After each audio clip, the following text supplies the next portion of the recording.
स्वागत है आप सभी का मेरे YouTube चैनल आरजे पल्लू में। तो आज है 11 अप्रैल यानी कि गणगौर का दिन।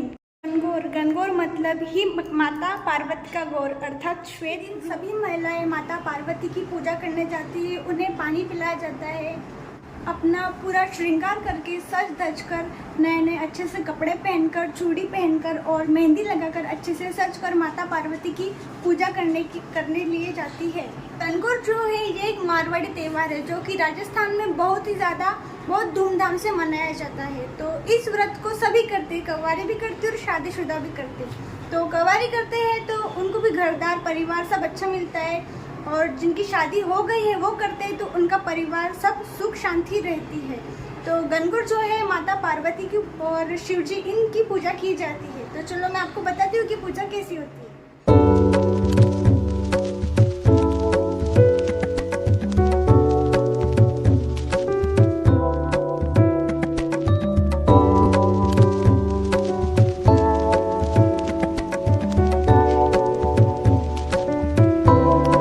गणगौर की पूजा के लिए जो सामग्री हम लेते हैं पूजा के लिए, उसमें गेहूँ होते हैं आखे, जो हमें खाने के लिए काम आता है।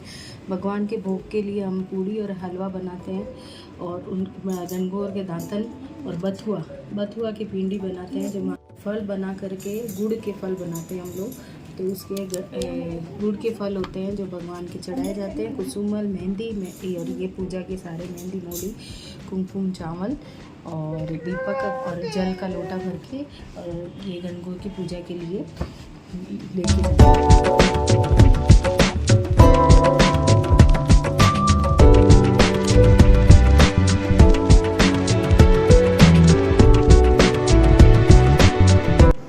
तो यहीं से हमारी गणगौर माता की पूजा चालू होती है। तो यह शिव भगवान और पार्वती माता है जिनके साथ उनके सुपुत्र बैठे हुए हैं। होली के दूसरे दिन से ही गणगौर की पूजा करनी चालू हो जाती है। तो चलिए जानते हैं कि आखिर इस गणगौर की कथा क्या है। तो जैसे कि गणगौर मतलब ही माता पार्वती और शिव भगवान हैं। तो शिव भगवान और माता पार्वती यह कैलाश में रहते थे, और पार्वती माता ने कहा कि मुझे मेरे पीहर जाना है। तो महादेव कहते हैं कि आपको किस रास्ते से जाना है, 6 महीने वाले रास्ते से जाना है या 12 महीने वाले। तभी पार्वती माता कहती है कि मुझे 12 महीने वाले रास्ते से जाना है। लेकिन महादेव कहते हैं कि 12 महीने वाले रास्ते से तो हम चले जाएंगे, लेकिन उस रास्ते पर सुखी दुखी सभी बहुत है, और आप तो दयालु बहुत ज़्यादा हो, आपका जीव तो दयालु हो, तो आपसे देखा नहीं जाएगा। शिव जी ने कहा कि संसार के कोई भी दुख को देख के आप हट नहीं करोगी। तो पार्वती माता मान गई और दोनों निकल पड़े। रास्ते में उनको एक घोड़ी दिखी जो बहुत कष्टा रही थी, उसको बच्चा होने वाला था। और पार्वती माता ने पूछा शिव जी को कि ये घोड़ी क्यों इतना कष्ट सहन कर रही है। शिव जी कहते हैं कि यह घोड़ी माँ बनने वाली है। तो माता पार्वती कहते हैं कि माँ बनने में इतना दर्द, तो आप मेरी गांठ लगा दो। शिव जी कहते हैं अभी आगे चलो। तभी आगे चलने पर एक राजा का राज्य आता है, जहाँ पर दूर दूर तक शांति और उदासी फैली हुई होती है। और माता पार्वती कहते हैं कि यहाँ इतनी उदासी और शांति क्यों है। तभी वहाँ के लोग कहते हैं कि हमारी रानी को बच्चा होने वाला है और वो बहुत ज़्यादा कष्ट में है, इसीलिए हमारे राज्य में उदासी छाइए। तभी पार्वती माता फिर से कहती है शिवजी आप मेरे गांठ लगा दो, माँ बनने में बहुत ज़्यादा कष्ट है। शिवजी कहते हैं कि अगर एक बार गांठ लग गई तो वो दोबारा नहीं खुल पाएगी। यह कहकर वो फिर से आगे निकल पड़ते हैं, और आगे रास्ते में एक गाय कष्टा रही थी। फिर से शिवजी को माता पार्वती कहती है कि मेरे आप गांठ लगा दो, और माता हट करने लगी। तभी शिवजी ने उनकी गांठ लगा दी और वो दोनों आगे बढ़े और एक गांव में पहुँचे। उस दिन गणगौर का व्रत था। वहाँ की औरतें बगीचे में गणगौर जी की पूजा कर रही थी, और वहीं पे पार्वती माता पहुँचती है। पार्वती माता को देखकर वो औरतें माता की पूजा करने लगती है, और पार्वती माता खुश होकर उन्हें अपना सारा सुहाग बांट देती है। शिव जी जब वहाँ माता को ढूंढते ढूंढते आते हैं तो वह पार्वती माता को फूलों से और पत्तों से ढका देखते हैं।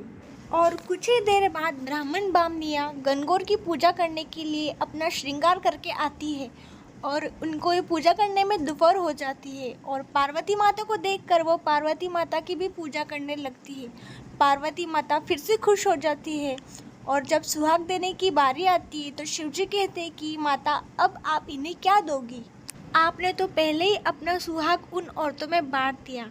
तभी पार्वती माता अपने हाथ की छोटी उंगली से मेहंदी निकालकर आँखों का काजल, मांग का सिंदूर पानी में घोलकर उनकी औरतों पर छिड़क देती है। इस तरह उन सभी औरतों को सुहाग देकर वे दोनों आगे बढ़ते हैं। इस प्रकार चलते चलते वे दोनों पार्वती माता के पीहर पहुंच जाते हैं। उन दोनों के लिए वहाँ खूब पकवान बनाए जाते हैं, लेकिन वो सब शिवजी भगवान खा लेते हैं। अब पार्वती माता क्या खाए, तो वह बथुए की साग खाकर पानी पी लेती है। और दोपहर में जब वो दोनों विश्राम करने जाते हैं तो शिवजी कहते हैं, पार्वती माता आपने क्या खाया? तो पार्वती माता कहती है, जो आपने खाया वही मैंने खाया। और पार्वती माता सो जाती है। तभी शिवजी भगवान अपने आँखों से उनके पेट की नाभि के ढकनी खोलकर देखते हैं कि माता ने क्या खाया। तब उनको पार्वती माता के पेट में बथुए की साग और पानी दिखता है। पार्वती माता के जागने के बाद शिवजी कहते हैं कि आपने मुझसे झूठ बोला था। तभी पार्वती माता हट करती है कि कोई भी औरत के पेट की ढकनी नहीं खोलेगा, क्योंकि औरत के पेट के अंदर उसके ससुराल और मायके की लाज होती है। माता कहती है कि आप मुझे वचन दो। तभी शिवजी उनको वचन देते हैं। तभी से कोई भी महिलाएं के पेट की ढकनी खोलकर नहीं देख सकता है। और उसके बाद वह दोनों कैलाश पर्वत के लिए वापस निकलते हैं। तभी रास्ते में उनको गाय अपने बछड़े को चाटते हुए नजर आती है और वह गाय बहुत ज़्यादा खुश दिखती है। यह देखकर माता कहती है कि शिवजी मेरी भी आप गांठ खोल दो। लेकिन शिवजी कहते हैं कि मैंने आपको पहले ही कहा था, एक बार गांठ लगने के बाद नहीं खुलेगी। उसके बाद वह दोनों आगे निकल जाते हैं। चलते चलते उनको आगे एक राज्य में बहुत ज़्यादा खुशियाँ मनाई हुई दिखती है, मिठाइयाँ बांटी जा रही होती है। तभी माता उन लोगों से पूछती है कि यह क्या हुआ। वह लोग कहते हैं कि यहाँ हमारे रानी को बेटा हुआ है, बस इसी खुशी में यहाँ जश्न मनाया जा रहा है। वह दोनों आगे के रास्ते पे निकल जाते हैं। वहाँ उनको एक घोड़ी बहुत ज़्यादा खुश दिखती है उसके बच्चे के साथ में। पार्वती माता फिर जिद करने लगती है कि आप मेरी गांठ खोल दो। शिवजी कहते हैं कि मैंने तो आपसे पहले ही कहा था गांठ मत लगवाओ, लेकिन आपने जिद बहुत ज़्यादा की। पर पार्वती माता जिद करने लगी, इसीलिए शिव भगवान ने उनकी गांठ खोल दी और फिर वो दोनों कैलाश पर्वत पहुंच जाते हैं। हे शंकर भगवान, जैसे पार्वती माता की गांठ लगाई वैसे किसी की भी गांठ मत लगाना।